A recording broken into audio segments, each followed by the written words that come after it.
Jai Hind, dear students, and welcome you all to the online class of Shri Ram Public School. And here, today we are going to discuss the topic of excess demand. तो excess demand क्या होती है वो हम आज के lecture में समझने की कोशिश करेंगे. What is excess demand? It refers to a situation where aggregate demands become greater than the amount of aggregate demand required for full employment. यानी ये वो सिचुएशन है जहाँ पर जो आपकी एक्चुअल एग्रीगेट डिमांड है वो बढ़ जाती है, ग्रेटर हो जाती है उस एग्रीगेट डिमांड से जो कि फुल एम्प्लॉयमेंट लेवल के लिए ज़रूरी है. यानी फुल एम्प्लॉयमेंट लेवल के लिए जितनी एग्रीगेट डिमांड नेसेसरी है, रिक्वायर्ड है, उससे कहीं ज़्यादा हमारी एक्चुअल एग्रीगेट डिमांड हो जाती है. ठीक है, so this is called as excess demand. Deficient demand, यहीं पर मैं आपको दोबारा से रिवाइज करवा दूँ. डेफिशिएंट डिमांड क्या थी?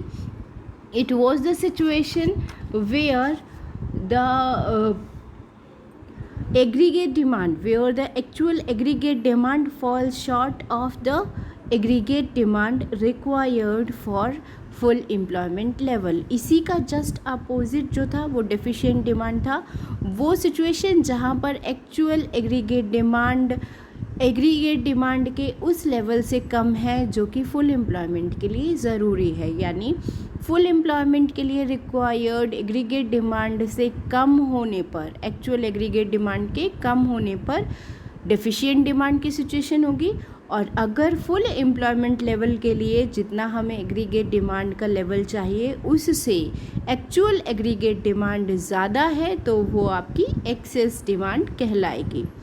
Now the gap by which AD exceeds AD at level of full employment, यानी ये क्या कहलाता है? ये कहलाता है इन्फ्लेशनरी गैप. इन्फ्लेशनरी गैप क्या है?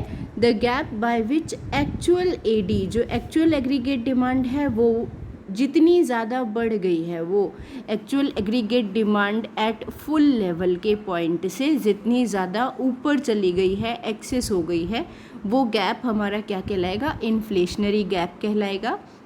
मैं अभी आपको ग्राफिकली इसको समझाने की कोशिश करती हूँ and I hope you people will understand that.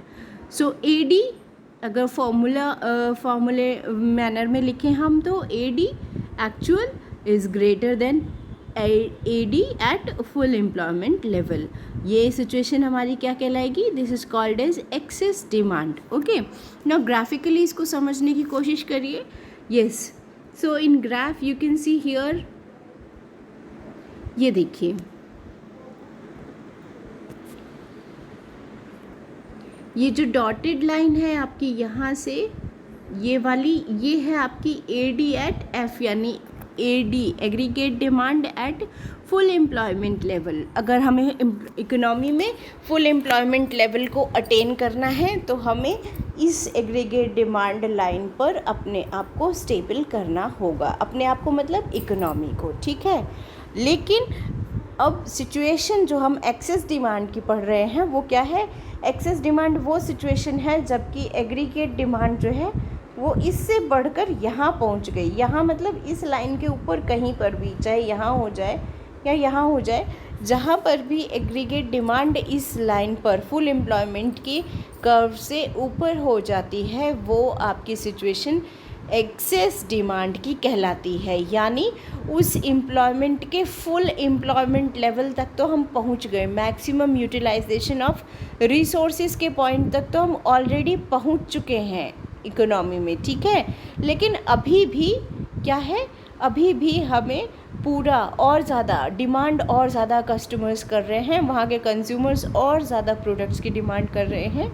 और एज एन इकोनॉमी हमारे रिसोर्सेज के साथ में अब उतना, उससे ज़्यादा जिस लेवल पर प्रोडक्शन हो रहा है फुल एम्प्लॉयमेंट लेवल पर, उससे ज़्यादा पॉसिबल नहीं हो पा रहा है. दैट इज़ वाई वो डिमांड क्या हो जाएगी? आपकी एक्सेस हो जाएगी. ठीक है, अब एग्रीगेट सप्लाई पर ये कर्व कट कर रहा है E1 पर. ठीक है, लेकिन फुल एम्प्लॉयमेंट लेवल कहाँ है आपका? फुल एम्प्लॉयमेंट लेवल है E पॉइंट पर. ओके, सो यहाँ पर जो ये गैप है, एक बार दोबारा से मैं क्लियर करके दिखा दूँ इसको. ये जो गैप है जितना कि इस फुल एम्प्लॉयमेंट लेवल से और एक्चुअल एग्रीगेट डिमांड के इस पॉइंट पर जो गैप है, ये गैप आपका कहलाएगा inflationary gap. AD actual minus AD at full employment, जितना भी माइनस किया आपने, जो भी गैप निकल कर आया वो हमारा कितना है, 2 यूनिट्स 4 यूनिट्स, मतलब इस तरह से जो भी गैप निकल कर आ रहा है वो हमारा इन्फ्लेशनरी गैप है। ठीक है, और ये सिचुएशन, ये जो एक्चुअल फुल एम्प्लॉयमेंट का जो एग्रीगेट डिमांड कर्व है, इससे ऊपर एक्चुअल एग्रीगेट डिमांड के होने की सिचुएशन, एक बार दोबारा से मैं रिपीट कर दूं, ये कहलाएगी आपकी एक्सेस डिमांड की सिचुएशन। ना इसके रीज़न क्या होते हैं, क्यों होती है ये एक्सेस डिमांड, मतलब इतनी डिमांड बढ़ जाए कि एक इकोनॉमी के जो रिसोर्सेज हैं वो उसको कंप्लीट ही ना कर सके, और वो भी तब जबकि उनका मैक्सिमम यूटिलाइजेशन हो रहा है। तो क्या सिचुएशंस होंगी, कभी एक्सेस डिमांड की सिचुएशन होगी, वो हम देख लेते हैं। यस, रीजंस देखें, increase in total supply of money in the economy. जैसा डेफिशिएंट डिमांड के केस में मैंने बताया था, डेफिशिएंट डिमांड तब होती है जबकि टोटल सप्लाई ऑफ मनी में डिक्रीज़ आ जाए, है ना। यहाँ पर क्या है, सप्लाई ऑफ मनी में इंक्रीज़ आ जाए। सरकार ने बहुत सारी नोटें छाप दी, करेंसीज इशू कर दी, नई करेंसी इशू कर दी और मार्केट में सर्कुलेट कर दी। अब लोगों के पास इतना पैसा है कि भाई वो मतलब जी भर के खर्चों वाली सिचुएशन है। ठीक है, तो ऑब्वियसली एग्रीगेट डिमांड में इंक्रीज़ आ जाएगा, बहुत हद तक इंक्रीज़ आ जाएगा। ठीक है, नेक्स्ट वन आ गया इंक्रीज़ इन गवर्नमेंट कंजम्पशन। अगर गवर्नमेंट अपने कंजम्पशन को बढ़ा दे, लास्ट वीडियो में भी मैंने आपको बताया था, इंडियन इकोनॉमी में ग्रेटेस्ट कंज्यूमर जो है, सबसे बड़ा वाला लार्जेस्ट कंज्यूमर जो है वो क्या है, गवर्नमेंट ऑफ इंडिया। तो अगर गवर्नमेंट ऑफ इंडिया अपना कंजम्पशन कम कर देती है तो एग्रीगेट डिमांड बट नेचुरल कम हो जाएगी। अगर वही कंजम्पशन वो बढ़ा दे रहे हैं तो बट नेचुरल एग्रीगेट डिमांड क्या हो जाएगी, बढ़ जाएगी। ठीक है, now third reason is increase in consumption demand. Consumption goods की जो डिमांड है, कंजम्पशन गुड्स या कंज्यूमर गुड्स, पीछे चैप्टर्स में आप पढ़ चुके हैं, वो गुड्स जो कि कंज्यूमर अपनी सेटिस्फैक्शन के लिए यूज़ कर रहे हैं और वो एंड प्रोडक्ट्स होते हैं, उसके बाद उनको कोई और यूज़ नहीं कर सकता, लास्ट यूटिलाइजेशन प्रोडक्ट्स का हो रहा होता है। तो वो प्रोडक्ट्स की डिमांड आपकी बढ़ने लग जाए तभी भी एग्रीगेट डिमांड क्या हो जाएगी, बढ़ जाएगी। नेक्स्ट आ गया इंक्रीज़ इन डिस्पोजेबल इनकम। लोगों की जो खर्च करने वाली इनकम है वो बढ़ जाए, जैसे गवर्नमेंट ने टैक्स कम कर दिए, ठीक है, तो ऑब्वियसली डिस्पोजेबल इनकम बढ़ जाएगी। या लोगों ने सेव करना कम कर दिया तो ऑब्वियसली जो डिस्पोजेबल इनकम यानी कंजम्पशन के लिए जो इनकम है वो बढ़ जाएगी। ठीक है, तो इंक्रीज़ इन डिस्पोजेबल इनकम, इसको आप इस तरीके से भी समझ सकते हैं कि प्रोपेंसिटी टू कंज्यूम लोगों की बढ़ जा रही है यहाँ पर, और प्रोपेंसिटी टू सेव क्या है, कम हो जा रही है। ठीक है, नेक्स्ट आ गया increase in demand due to increase in credit facilities. लोगों की डिमांड मतलब एग्रीगेट डिमांड में इंक्रीज़ हो जाए, कैसे इंक्रीज़ हो जाए, क्योंकि लोगों के पास क्रेडिट फैसिलिटीज़ बहुत सारी हैं।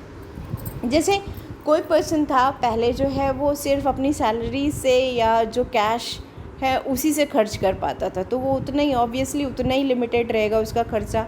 नेक्स्ट उसके पास आ गया क्रेडिट कार्ड। अब भाई ऐसा है कि बिल जो है वो 2 महीने या 3 महीने बाद, जैसा भी क्रेडिट कार्ड की फैसिलिटी है वैसे हमको देना है। इमेजिन करिए कि 2 महीने बाद, तो वो बंदा क्या है, वो खर्च अब कैश के साथ में प्लस जो क्रेडिट कार्ड की लिमिट है उस तक वो खर्च करने लग जाएगा। कुछ हद तक तो उसका कंजम्पशन बढ़ा, तो ऑब्वियसली अगर क्रेडिट फैसिलिटीज़ बढ़ रही हैं या बैंक लोन सस्ते हो जा रहे हैं, तो अब कंज्यूमर्स जिनकी इनकम जो है वो इतनी ज़्यादा नहीं थी कि वो एक साथ में कार ख़रीद सकें, वो EMIs पर कार ख़रीद लेंगे, लोन ले लेंगे, कार ख़रीद लिया लोन लेकर और फिर EMIs पर वो पे करते रहेंगे।